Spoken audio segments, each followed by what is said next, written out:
चलिए आज की इस वीडियो में हम देख लेते हैं क्लास 11 का एक छोटा सा एक टॉपिक जिसका नाम है cell cycle and cell division. बोलने में तो छोटा है लेकिन इसका काम जो है बहुत बड़ा है। तो इस वीडियो में देख लेते हैं, थोड़ा थोड़ा कॉन्सेप्ट इसके बारे में जान लेते हैं, जिसका मतलब बस सारे इंपॉर्टेंट जो टॉपिक्स है उसको मैं कवर करके चल रहा हूँ। जो नीट में जो क्वेश्चन आएगा एटलीस्ट आप अटेम्प्ट कर पाए, क्योंकि सेल साइकिल जो एक चैप्टर है वो सबको भाई मतलब बहुत ज़्यादा हार्ड लगता है। तो भाई मैंने सोचा कि थोड़ा सा इजी कर दिया जाए इसको। तो भाई पहले सेल डिवीजन और सेल साइकिल क्या है तो सबको पता ही है। Under the genetic control cell is continuously dividing, इसको बुलाता है सेल डिवीजन। सारा सेल डिवीजन जो होता है जेनेटिक कंट्रोल में आता है। कोई भी इम्प्रॉपर सेल डिवीजन होगा तो हो जाएगा भाई कैंसर। और इस उसके बाद सबसे इंपॉर्टेंट चीज इसके फेस क्या है। भाई सेल डिवीजन का दो फेस प्रेजेंट है, मतलब नॉर्मली दो फेस हैं, जैसे एक इंटरफेस और एक एम फेस। इंटरफेस में क्या क्या आएगा भाई, इंटरफेस में आएगा G1 then S then G2। और एम फेस मान लो सेल डिवीजन जो चल रहा है वो किसका सेल डिवीजन चल रहा है, मतलब माइटोसिस चल रहा है। तो भाई चार होगा stage, prophase, metaphase then anaphase then telophase. ठीक, तो भाई चलेगा ये चार फेस। पहले तो चलते G1 जो है सेल को मेटाबॉलिक, सेल तब मेटाबॉलिकली एक्टिव रहते हैं G1 स्टेज में और सेल को प्रिपेयर कर रहा होता है डीएनए सिंथेसिस के लिए। और हमें सबसे इंपॉर्टेंट एक चीज जो पता करना मतलब याद रखना है कि सेल डिवीजन में सिर्फ एक ही जगह जो है डीएनए सिंथेसिस होता है, वो कहाँ पे, सिर्फ एस फेस में। और किसी भी जगह सेल डिवीजन की किसी भी जगह पे आप डीएनए नहीं सिंथेसिस होता भाई, सिर्फ एक जगह, कौन, एस फेस। और इसमें क्या सिंथेसिस होता है, डीएनए जो सिंथेसिस होगा वो कहाँ पे सिंथेसिस होगा, डीएनए कहाँ पे रहता है, साइटोप्लाज्म मतलब न्यूक्लियस पे।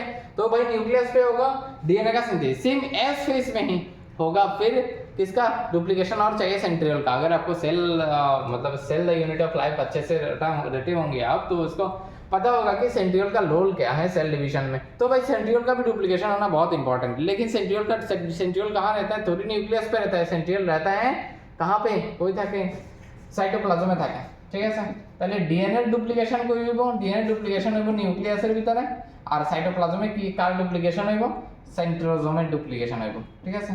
सेंट्रोजोम और सेंट्रियोल डुप्लीकेशन है वो साइटोप्लाज्म में मध्य। Next G2। और एक चीज G1 को प्री एस फेज भी बोला जाता है। एस फेज को या सिंथेसिस फेज को पोस्ट G1 फेज और प्री G2 फेज भी बोला जाता है, और G2 फेज को post synthesis phase post S phase भी बोला जाता है। ठीक, तो G2 के टाइम में भी सेल मेटाबॉलिकली एक्टिव रहते हैं। ज्यादा से ज्यादा प्रोटीन जो होता है सेल का इसी टाइम में मतलब इसी स्टेज में सिंथेसिस होता है प्रोटीन्स। ठीक, नेक्स्ट प्रोफेस, मेटाफेस, एनाफेस और टेलोफेस। चलते एक एक करके चीज की तरफ कि प्रोफेस में क्या होता है हमारा। प्रोफेस में जो सेल है ना, प्रोफेस में जो सेल है, और एक चीज मैं बताना भूल गया, ये बोल देता हूं मैं। एक कॉन्सेप्ट है G0 और G1 या सेल साइकिल से एग्जिट हुआ या सेल डिवीजन से एग्जिट हुआ, इसको लेके बहुत कंट्रोवर्सी हुआ है। 2019 में ये क्वेश्चन नीट में आ चुका था। जब भी G1 तुम्हें मिले, G1 का मतलब क्या है भाई, सेल जो है G1 क्रॉस करके कहाँ जाएगा, S, उसके बाद जाएगा G2, उसके बाद रहेगा M फेस। इधर में लगभग M फेस का ज्यादा दिखा दिया भाई, लेकिन M फेस ज्यादा नहीं रहता। इंटरफेस जो रहता है मतलब ये तीनों G1, S और G2 जो रहता है ये मोर देन 95% रहता है, टाइम लगाता है सेल डिवीजन में। मान लो 1 घंटे में से 45 या 50 मिनट जो है इंटरफेस ले जाएगा। अगर मान लो कोई सेल डिवाइड होने में 1 घंटा लगता है, उसमें से 95% मोर देन 95% मतलब लगभग 45 और 50 मिनट जो है इंटरफेस ले जाएगा, और बाकी जो एम फेस है वो लेस देन 5% लगेगा। अच्छा, G0 का कॉन्सेप्ट क्या है। G1 जो है G1 से S में आने के लिए, ये एनसीईआरटी में नहीं है मैं बोल देता हूँ, G1 से S में आने के लिए एक चेक पॉइंट सेल को क्रॉस करना होता है। मैंने एक চেক পয়েন্ট বহানো আছে লাইক ট্রাফিক পুলিশের মতো, ঠিক আছে। এখানে একটা চেক পয়েন্ট বহানো আছে, ওই চেক পয়েন্টটা ক্রস কইরা G1 থেকে সেল S এ আই, মানে ওই ট্রাফিকটা কি চেক করে সেল কি আমার S এ যাওয়ার লাগা উপযুক্ত নেই, S এ যাওয়ার লাগা আমার সেলটা প্রিপেয়ার নেই। চেক পয়েন্টে চেক করে যে তুমি কি S এ যাইতে পারবা। যদি ট্রাফিক পুলিশে কয় যে না তুমি যাইতে পারতা না, দেন এটা আবার G1 এ পাঠা দিব উল্টা। এই স্টেজটারে কইছে G0 স্টেজ। G0 স্টেজে cell is metabolically active, cell is metabolically active. G0 স্টেজে এমন না এটা কি সেল ডিভিশন থেকে বেরিয়ে গেছে, না ভাই সেল ডিভিশন থেকে বেরিয়েছে না, কার থেকে বেরিয়েছে, G1 এর থেকে বেরিয়েছে। Exit the G1 not from the cell cycle, ঠিক আছে। তো ওইটা G1 এর থেকে বাইরে G0 স্টেজে থাকে, এটা আবার প্রিপেয়ার করতে থাকে যে আমার মধ্যে কম কি আছিল যেটা লাগে আমি স্পেসে যাইতে আসছি না। যেই মাত্র এটা নিজের ভুল বুঝতে পারবো ঠিক আছে। আবার মানে যেমন তোমরা যারা রিপিটার আছো 12 আসলে 12 থেকে নিট দিছো কিন্তু পাইছো না মেডিকেল কলেজ কি লিগে তোমরা ভিতরে কোনো না কোনো কিছু কম আছিল, ওই ফেসটা তোমরা লাগে ট্রাফিক পয়েন্টের মতো কাজ করছে। ওখানে এবার তোমরা নিজের ভুল বুঝতে পারছো, রিপিট করছো, এবার যাইবা আবার নেক্সট টাইম এবার ট্রাফিক পুলিশ তোমরা সাইডা দিব, তোমরা এখন রিপিট স্টেজে আছো মানে যে জিরো স্টেজে আছো, ঠিক আছে। বাট সেল তোমরা কি বাড়িতে ঘুমাই দিছো না, মেটাবলিক্যালি অ্যাক্টিভ আছো তোমরা, ঠিক আছে। তো metabolically active but until call down do so, ঠিক আছে। মানে যতক্ষণ পর্যন্ত প্রিপেয়ার হইতে না ততক্ষণ পর্যন্ত যে জিরোতে থাকবে, যেই প্রিপেয়ার হয়েছে আবার এটা একটা জায়গায় ঢুকে দেবে, তখন ট্রাফিক যে আছে রাস্তা ওই ট্রাফিকটা ছেড়ে দিব, বলতে ঠিক আছে তুমি অন প্রিপেয়ার ইয়েতে যাওয়ার লাগে, ठीक है सर। तो उसके बाद देख लेते हैं भाई प्रोफेस में क्या है। प्रोफेस में भाई जो हमारे पास क्रोमोसोम होता है साइटोप्लाज्म में, क्रोमोसोम दिखाई नहीं देता, क्रोमोसोम स्कैटर्ड रहते हैं क्रोमोसोम, ठीक है। और इसमें क्या होना स्टार्ट होता है भाई, जो मैंने बोला था कि एस फेस में डीएनए के साथ और किसका डुप्लीकेशन होता है, सेंट्रियोल या सेंट्रोसोम का, ये कॉर्नर में जाना स्टार्ट हो जाता है, मतलब पोल की तरफ जाना स्टार्ट हो जाता है इसका, ये दोनों का, ठीक। मतलब मैं तो इधर कॉर्नर में दिखा दिया, लेकिन कॉर्नर में नहीं जाते, लेकिन कॉर्नर में जाना बस स्टार्ट हो जाते हैं, ठीक। तो दो सेंट्रियोल को मिला के एक साथ क्या बोलते हैं हम, सेंट्रोसोम। और ये भी याद रखना दोनों परपेंडिकुलर पोजीशन में रहते हैं, 90 डिग्री एंगल में रहते हैं, ठीक। तो इधर से निकलेगा एस्ट्रल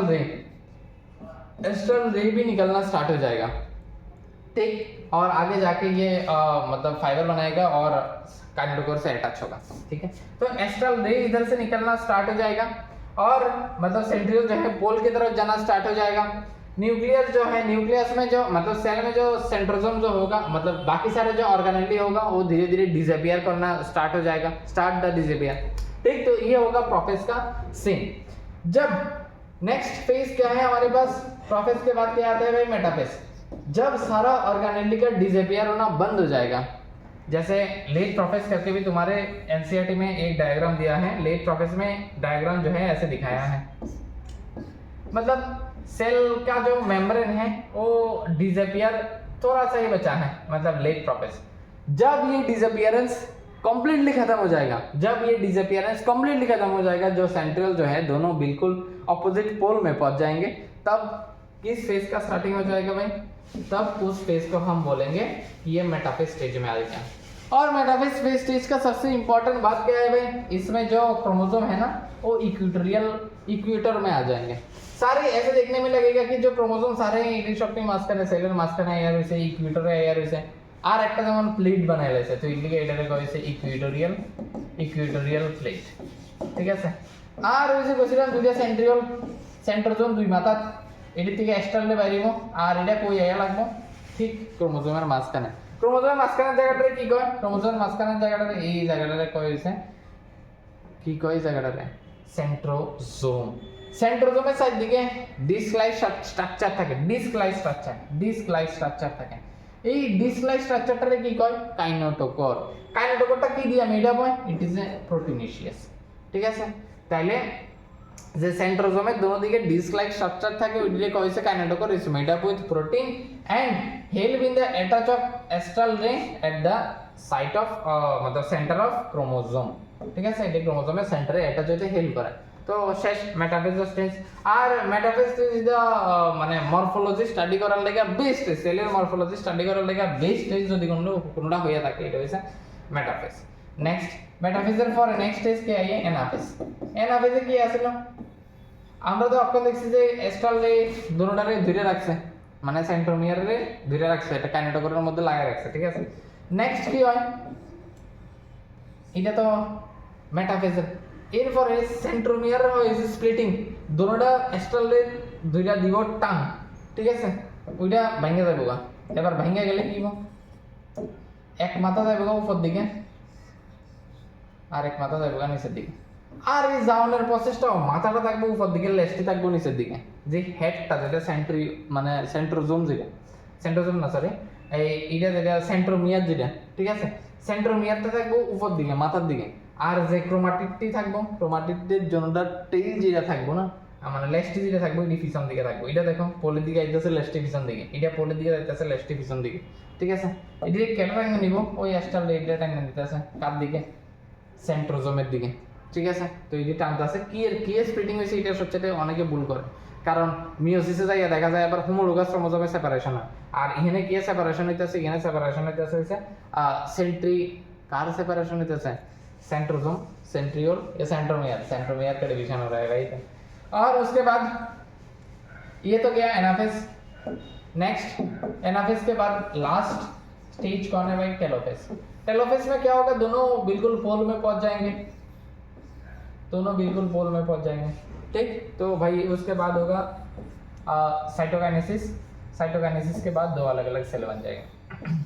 तो देखो भाई अगर ध्यान से अगर तुम देखो तो हम स्टार्ट भी किए थे कितने क्रोमोसोम से, स्टार्ट भी हम किए थे एक ही क्रोमोसोम से, ये देखो एक ही क्रोमोसोम है और डबल हैंडेड क्रोमोसोम है।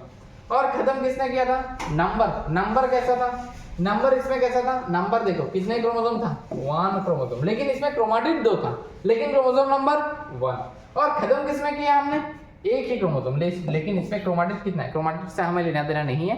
स्टार्ट किया था हमने 1 से, खत्म किया हमने 1 से ठीक है। तो माइटोसिस को क्या बोल सकते हैं हम भाई, इक्वेशन ऑफ डिवीजन। इधर से माइटोसिस को बोला जाता है कि इक्वेशन ऑफ डिवीजन ठीक, खत्म। उसके बाद और एक स्टेज है माइटोसिस तो खत्म है। एनसीईआरटी में सिग्निफिकेंस ऑफ द माइटोसिस भी है, साइटोकाइनेसिस क्रियोकाइनेसिस के बारे में भी थोड़ा देख लेना है। उधर से प्लांट का साइटोकाइनेसिस एक तरीके से होता है, और एनिमल सेल का cytokinesis by the division of the furrow, उसमें प्लांट में बनता है सेल प्लेट ऐसा होता है भाई, तो भाई देख लेना एक बार। और उसके बाद सिग्निफिकेंस है, सिग्निफिकेंस के बाद सीधे हम चले जाते हैं हम किसमें, मियोसिस में दोस्तों, जिसको बोला जाता है माइटोसिस। तो हम देख रहे थे कि ये कैसा डिवीजन है, इक्वेशनल डिवीजन, और मियोसिस क्या है भाई, reductional division. Why meiosis is called reductional division, because इसमें क्या होता है, उसमें तो क्रोमोसोम नंबर सेम था, लेकिन इसमें क्रोमोसोम नंबर जो है घट जाता है, हाफ हो जाता है। तो देखो इसमें क्या होगा, सेम इसमें भी होगा, क्या होगा भाई, इंटरफेस होगा, और उसके बाद होगा M1, देन उसके बाद होगा M2, मियोसिस 1 मियोसिस 2। इंटरफेस में वही सेम सीक्वेंस G1 S और G2, लेकिन M1 में प्रोफेज, मेटाफेज, एनाफेज, टेलोफेज, मतलब प्रोफेज 1, मेटाफेज 1, टेलोफेज 1 और सॉरी एनाफेज 1 और टेलोफेज, और सेम उसमें भी प्रोफेज 2, मेटाफेज 2, एनाफेज 2 और टेलोफेज 2 चारों सेम फेज। लेकिन इसमें प्रोफेज में क्या होता है, प्रोफेज में और 5 होता है, कौन सा लैक्टोटिन, जाइगोटिन, पैकाइटिन, डिप्लोटिन और डायगोनेसिस ठीक, ये होता है 5 स्टेज। तो ये लगभग याद रखना। और M1 और M2 के बीच में कोई इंटरफेस नहीं आता भाई, इसको इस दोनों स्टेज के बीच में जो गैप रहता है इसको बुलाता है इंटरकाइनेसिस, इंटरकाइनेसिस। तो भाई बोलोगे तो इधर भी तो मियोसिस 1 है, उधर मियोसिस 2 है। डीएनए कितने बार डिवाइड होगा, एक ही बार डीएनए जो है डिवाइड नहीं भाई, डुप्लीकेट एक ही बार होगा, क्योंकि इसमें कोई एस फेस आ रहा है क्या, मैंने तो पहले भी बोल चुका हूँ कि S only in S phase DNA duplication, DNA duplication सिर्फ एस फेस में होता है और कहीं नहीं। तो भाई इस एस फेस में क्या होगा, डीएनए का डुप्लीकेशन एक बार ही होगा और बाकी नहीं होगा। चलो एक एक करके देख लेते हैं सारे स्टेजेस को। पहले में हमारे पास क्या है कि प्रोफेज 1 ठीक, प्रोफेज 1 में हमने तो ये एक सेल या एक क्रोमोसोम लेके चल रहा था, कहाँ पे, माइटोसिस में। लेकिन इसमें मियोसिस में हम क्या लेके चलेंगे, 2 क्रोमोसोम ऐसे लेके चलेंगे ठीक। तो सेम प्रोफेज में तो अनटेंगल रहेगा, और मेटाफेज में जाके क्या हो जाएगा, सेम भाई सेम सीक्वेंस है, इक्वेटोरियल प्लेट में अलाइन होगा सारा। इक्वेटोरियल प्लेट में कैसे अलाइन होगा, क्रोमोसोम तो 2 है ना हमारे पास, इधर क्रोमोसोम का नंबर कितना है, 2, हर एक के साथ एस्ट्रल ले जुड़ेगा। इधर क्या सेपरेट होगा, ये दोनों होमोलोगस क्रोमोसोम है ना, इधर दोनों एस्ट्रल ले खींचेंगे पोल की तरफ, कौन खींचेगा, इधर कौन है, सेंट्रोसोम इधर बैठे हैं, इधर सेंट्रोमियर का डिवीजन नहीं हो रहा है, किसका डिवीजन हो रहा है, इधर होमोलोगस क्रोमोसोम का डिवीजन हो रहा है। इधर होमोलोगस क्रोमोसोम इधर एक दूसरे के ऑपोजिट पोल की तरफ भागेंगे। नेक्स्ट एनाफेज में क्या होगा, हमारे पास पोल की तरफ पहुंच जाएंगे ये दोनों क्रोमोसोम। और उसके बाद टेलोफेज में, मान लो टेलोफेज में हमारे पास क्या आएगा, टेलोफेज में एक सेल, उसके बाद क्या होगा हमारा साइटोकाइनेसिस के बाद ये हो जाएगा हमारे पास एक सेल। मियोसिस 1 के बाद डायड बनाता है, 2 सेल होता है, इसको बुलाता है डायड। तो देखो हमने स्टार्ट किया कितने क्रोमोसोम से, 2 क्रोमोसोम, इधर एक सेल के पास कितना क्रोमोसोम है, 1 ओनली 1 क्रोमोसोम ठीक है। तो इसलिए इसको बुलाता है meiosis 1, specifically meiosis 1 is called reductional division. उसके बाद मियोसिस 2 की तरफ चलते हैं। मियोसिस 2 में वही जो डायड मिला था हमारे पास, इसी एक सेल को लेके हम उसके बाद होगा मियोसिस 2। मियोसिस 2 में हमारे पास क्या है? मियोसिस 2 में हमारे पास पहले सेल कैसा था, ये एक सेल। प्रोफेस में उतना ज्यादा टाइम नहीं लगेगा और उतना ज्यादा जो सेल है वो मतलब क्या बोला जाए इसको, सेल जो है खुलेगा नहीं, खुलने से पहले ही स्टार्ट हो जाएगा। मतलब इंटरकाइनेसिस का जो टाइम होता है ना बहुत कम होता है। वो सेल प्रोफेस में क्या होता है, सारा स्कैटर्ड फॉर्म में रहता है जो क्रोमोसोम, ये स्कैटर्ड होने से पहले ही फिर से मियोसिस 2 स्टार्ट हो जाएगा। फिर वही जिसको माइटोसिस आता है, meiosis 2 as it is same. देखो मियोसिस 2 के मतलब माइटोसिस में भी, प्रोफेस में हमें, या एनाफेस में हमें, मेटाफेस में हमें ऐसा कुछ मिला था। तो भाई इधर से लगा होगा एस्ट्रल लाइन, दोनों खींचेगा, डिवाइड होगा कौन, सेंट्रोमियर, और दोनों कहाँ जाएगा, फिर से वही ऑपोजिट पोल में। और उसके बाद टेलोफेस में आएगा, साइटोकाइनेसिस होगा। अभी इधर देखो बचा है हमें एक सेल के पास कितना क्रोमोसोम, एक। हमने स्टार्ट क्या से किया था, कितने क्रोमोसोम लिखे, एक, खत्म भी किया एक में। तो meiosis 2 is called equational division. Overall अगर पूछ लिया ना कोई मियोसिस क्या है तो रिडक्शनल डिवीजन, बट स्पेसिफिकली कोई पूछेगा तो मियोसिस 1 क्या है तो वो भाई रिडक्शनल डिवीजन, मियोसिस 2 क्या है, इक्वेशनल डिवीजन। ठीक है, तो उसके बाद हो गया हमारा कौन सा, स्टार्ट किया था एक से, खत्म किया हमने कहाँ पे, एक पे। और उसके बाद देख लेते हैं कि जो प्रोफेस 1 था हमारे पास मियोसिस 1 में, उसमें जो 5 फेज था, leptotene, zygotene, pachytene, diplotene, diakinesis, उसमें कौन सा फेज में क्या क्या होता है। लेप्टोटिन में क्या होता है, क्रोमोसोमल मटेरियल जो है अनटेंगल, মানে ল্যাপটোটিন মানে ফেসে থাকে সব কিছু, ঠিক আছে। ক্রোমোসোম ম্যাটেরিয়াল যে প্রফেসের মধ্যে কি থাকে, এমনিতে ফেসে থাকে সব কিছু, স্ক্যাটার ফর্মে থাকে। তো সেম স্ক্যাটার ফর্মে থাকবে এটা ল্যাপটোটিন। জাইগোটিনে কি হইব, সাইনোটোমাল কমপ্লেক্স হইব, দুইটা ক্রোমোসোম আমরা কি লিয়া চলতেছি অন, এটা আগে তো হইছে গেছিল কি মাইটোসিসে আমরা জি1 থেকে স্টার্ট করছি একটা সিঙ্গেল এন্ডেড ক্রোমোসোম লিয়া, কিন্তু এখানে এটা না, এখানে হোমোলোগাস ক্রোমোসোম দিয়ে স্টার্ট করতে হইব মিয়োসিসের মধ্যে, ঠিক আছে। तो भाई साइनोटोमल कॉम्प्लेक्स बनना स्टार्ट हुआ, लेकिन इसमें कितने क्रोमोसोम है, देखो 2 क्रोमोसोम, इसलिए इसको इस स्टेज में जो क्रोमोसोम दोनों रहते हैं उसको बोलाते हैं बाइवेलेंट। और क्रोमैटिड कितना है, 4, इसलिए इसको बोलाते हैं bivalent and in the form of tetrad. ठीक, तो 4 साइनोटोमल कॉम्प्लेक्स। उसके बाद क्या होगा, ये दिखेगा नहीं इस सेल में, ये बाइवेलेंट और टेट्राइड इस स्टेज में दिखेगा नहीं, क्लियरली दिखेगा इस स्टेज में, मतलब पैकेटिन, जाइगोटिन, पैकेटिन में देखेंगे। और सबसे इंपॉर्टेंट स्टेज पैकेटिन में क्या होता है भाई, होता है crossing over with the help of the enzyme. इसमें कौन सा एंजाइम लगता है भाई, रिकॉम्बिनेस एंजाइम। ठीक, डिप्लोटिन में क्या होगा, ये साइनोटोमल कॉम्प्लेक्स दोनों दूर जाना स्टार्ट कर जाएंगे, मतलब इधर तो बॉन्डिंग हो जाएगा और दोनों खींचना स्टार्ट करेंगे, दूर जाना स्टार्ट हो जाएगा। तो ऐसा एक स्ट्रक्चर मिलेगा हमें जिसको बोला जाता है क्या, कायाज्माटा, मतलब एक्स शेप्ड होता है ये, तो ये हो जाएगा हमारे पास कायाज्माटा, एक्स शेप्ड कायाज्माटा बनना स्टार्ट हो जाएगा डिप्लोटिन। और ये मिनी वर्टिब्रेट्स के ऊसक में, जैसे फीमेल के ऊसक में बहुत लॉन्ग पीरियड के लिए ये रहता है ये स्टेज डायगोनेसिस, सॉरी डिप्लोटिन। और डायगोनेसिस में क्या होगा, ये last stage dissolution of the synaptonemal complex. ठीक, ये डिसोल्यूशन होता है साइनोटोनिमल कॉम्प्लेक्स का।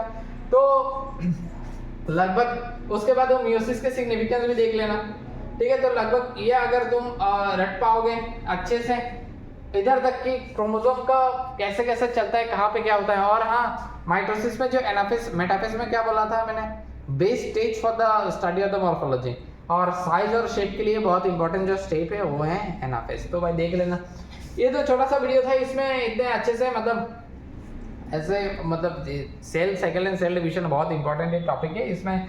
तो मैंने बस ऊपर से मैंने ओवरव्यू दे दिया कि इसमें ये होता है, ऐसे चलता है बस। अगर अच्छे से आप लोग करना भी चाहते हैं तो हमें अच्छे से कोर्स लेके आ रहे हैं जिसका नाम है भाई फास्टैग कोर्स में आप ज्वाइन हो सकते हैं। उससे सारे डिटेल्स में रटाया जाएगा, एनसीईआरटी का हर एक लाइन अच्छे से रटाया जाएगा आपको, ठीक है। तो इस सेल साइकिल वीडियो में हम इतना ही रखते हैं, आपको लिए जल्दी ही न्यूमेरिकल भी लेके आएंगे सेल डिवीजन का, तो भाई मज़ा आएगा न्यूमेरिकल करने, ठीक है। तो इस वीडियो में इतना ही रखते हैं, चलते भाई।